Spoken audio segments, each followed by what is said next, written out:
We are saved by grace. Grace. We can't earn it by suffering God's wrath. I need you to understand that, right? I mean, if you don't want to understand that, that's fine. If you don't think I'm right, if you think that we have to prove something to God by going through his wrath, you can do that, but you don't understand grace. You don't understand his love, that it's a free gift. I've had people tell me that it's not finished until we go through tribulation. Like, what are you talking about? Come on, think about it. Do you know that it's a free gift? There's no earning it. There's nothing we can do to prove ourselves to God. If we were here for his wrath, he would have told us. He would have made that clear, would he not? But the church is never even mentioned. Did you know that? The church is never even mentioned after a certain point in Revelation. I forget the exact part, but you can look into this.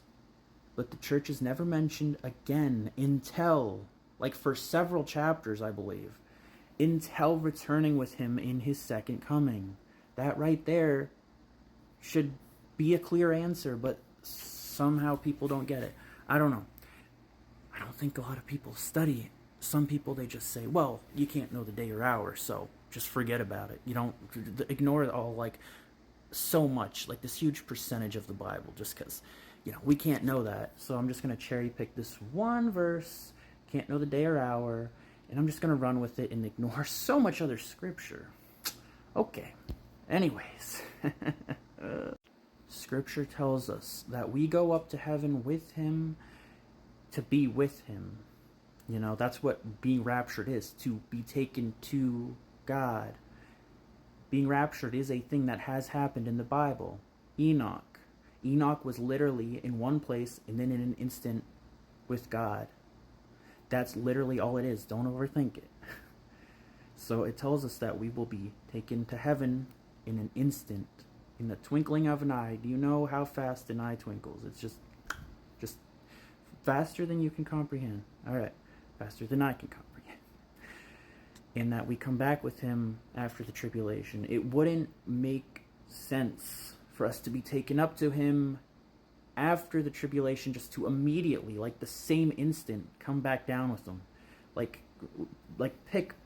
keep the door open. Don't, when kids, they're like running in and out of the house, it's like, well, are you going in or out? Like, which one are you doing, man? Like, you know what I'm saying? Like, that doesn't make any sense. These are only just some of the many reasons why God making us suffer through what is his wrath. So many verses say that it is his wrath that is going to be poured on the earth. And some people say, well, it's not the whole tribulation that's his wrath. Tribulation means bad. It's wrath. It's 7 years. Do you not understand how God works? He works in sevens. Like, what doesn't God do that has a 7 involved? You know what I'm saying? 7 days. He created the earth in 6 days. He rested on the 7th. Noah got on the ark 7 days before it flooded. And those are just a couple off the top of my head. But there's obviously many, many, many examples of sevens. And I believe it's so clearly, another example would, of course, just be that, well, the tribulation is 7 years. Just think about it. And, like, people have literally done the math of the exact date of certain events, with, like, Jewish holidays and whatnot. And, like, you do the exact math, and it equals exactly 7 years. Like, everything just adds up perfectly. It's crazy. It's not meant to be a mystery to us. He called it a mystery. He told the Jews 2,000 years ago that it wasn't for them to know, because it wasn't. You're not going to... 2,000 years before the toaster was invented, these people aren't going to understand how a microchip in your forehead is going to pay for something. Think about it. It wasn't for them to know. It was for those who are living through the time of the end. And he said that this generation won't pass away. And I know a lot of people believe that that's talking about the Jews when Israel became a nation, and it probably is. But I heard someone say that, like, Well, it's for those who see these end times events, like those who are seeing all of the signs happening all at once, like we are right now. That's the generation that won't pass away. I mean, either way, because Israel is 77. Apparently, a biblical generation is 80. So, I mean, either way you look at it, it's still happening in our lifetime. It's still happening before, the nation of Israel, that generation passes away, right? It's amazing. Like, everything adds up. There's no inconsistencies here. Come on, people. It's not supposed to be a secret. We're not supposed to be taken like a thief in the night. Read scripture, study this stuff. We're not supposed to be caught off guard. We're supposed to know the seasons. Do not be ignorant of the seasons, brothers. He told us that in this life we would go through trials and tribulations. Too many people think that means that we go through the tribulation. Tribulation is simply just another way of describing a hard time. We have all, have we not, suffered at least in some way or another for Christ in our life. People lose jobs over it. People lose friends over it. People lose families over it.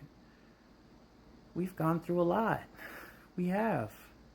It's not a competition. Some people are obviously going to go through worse than others. Don't overthink it. The disciples all suffered in the very last moments of their life. But that doesn't at all compare to an entire 7 years.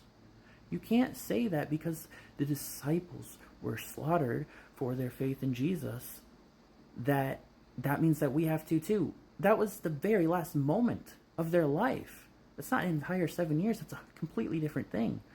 Also, they don't actually record that in the Bible, right? So if we're only taking the Bible and not outside sources, we don't actually know that, do we? I'm just saying. If we're going to trust the Bible alone, I don't know if we can for sure know that. Like, it sounds nice and it makes sense, but you know what I'm saying? And I should say all disciples except for John. John, who just so happens to actually be the very one who wrote Revelation. It's that important. Far too many Christians are too afraid of it, so they avoid it completely. You're going to avoid the literal book of the Bible you're living through? Oh, I wish I could have lived during the Bible days. You are! But anyways, I hope this blessed someone. God bless you guys. Peace. Jesus is coming immediately, like so soon, we're almost out of time. God bless you.